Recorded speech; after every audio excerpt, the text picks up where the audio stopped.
Good afternoon and welcome to the Orange People's News. It's the Alliance Against Northern Pass. I'm Heather. I'm George. And we are going to just make a quick disclaimer today before we go into our program about alternate energy sources and why big hydropower may not be the answer to the future. First, I just want to say we are not professionals, we're not experts in this field. We simply gathered information on our own to present to people so that it would help you to think about these particular topics, and that if you have other information you'd like to share with us, then you can send it to support us at knonorthernpass.org. And the information that we're going to share with you today is simply to open up your minds and think about the big picture of the future. Thanks. Okay, I think first up on the list I'd like to talk about something I discovered in Popular Science magazine, a fuel that's called thorium. Thorium is a metal, unlike uranium. It doesn't have any nuclear properties to it. It's more abundant than uranium. 1 ton of thorium would produce enough energy of 200 tons of uranium or 3.5 million tons of coal. And these reactors are called molten salt thorium reactors. They've been around since about 1960. They actually built one at Oak Ridge, Tennessee National Laboratories, and they ran it for 60,000 hours.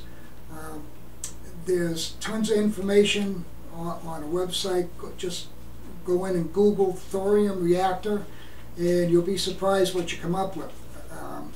These are absolutely considered almost impossible to produce a meltdown or something happen. Thorium is so abundant, some of these websites actually claim that it's a nuisance when they're doing mining. So this is actually a fuel of the future.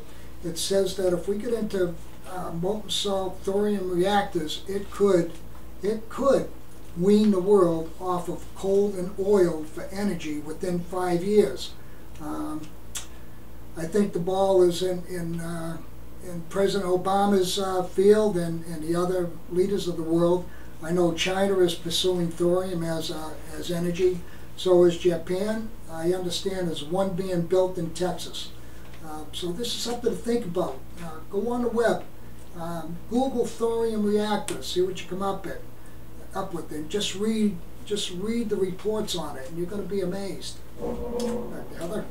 Now, George, I want to ask you, wasn't there something that you read and I read that said it was walk away safe? Walk away safe, yes. As opposed to nuclear reactors. Yes, and there's no nuclear waste to get rid of afterwards either. No waste. There's no nuclear waste, no. No waste. If something That's happens, right. This thing will cool down by itself and just extinguish itself. Right. And where did you originally read the article? Wasn't it in a Popular Science magazine, right here. So it's it looks like this, as George said, it's been around for a long time, and it just hasn't been developed, and y'all all have to wonder why. So we have all these mega billion-dollar companies that try to suppress things like this. So we don't know that it's been suppressed, but we tend to think, well, maybe it was. You never know. And the other thing that we were talking about is global warming. So what I just wanted to mention was how water is going to become a very important resource in the future because of climate change. Much of that has to do with the melting of the glaciers, where about 1 billion people rely on water that is melting in glaciers, and some models estimate that the glaciers are going to dry up well before 2030. So that's not a long ways away. Now, if those glaciers melt, it's going to change the whole landscape, and things like big hydropower from Canada even. So they're going to build these 40-year contracts in to work with Hydro-Quebec, and we don't even know what's going to happen to the water supply in the next 20 years. And so this is something that we wanted to bring up and share with you guys to maybe do some investigation on your own and see what you come up with, see what kind of articles that you come up with that might be interesting on this subject. I found a lot of different, just Googling, I found a lot of different articles, and I'm going to post them on our website at nonorthernpass.org, and also a link to the thorium that Bill Gates is investing in, thorium as well. So I also wanted to talk about, the fact that hydropower is actually not very clean, and a lot of you know this. It is a renewable resource, and technically speaking, when they run the water to generate electricity, it does not cause any emissions. And I think that's what Hydro-Quebec and PSNH are kind of capitalizing on. But as some of you know all this already, the worst kind of dam, the very worst kind of dam and the dirtiest kind of dam is when they flood huge carbon absorbing trees and forests like in Canada. Those are the absolute worst case scenario. So there's a few things that happen there. They can emit as much carbon emissions as any fossil fuel when those reservoirs are off-gassing. And they do that for what, 30, 40 years? Yes, and they produce mercury. And they definitely, the water comes in and it releases the mercury into the water. So the mercury is already in the land, but it becomes released into the water, and then it makes the water dirty.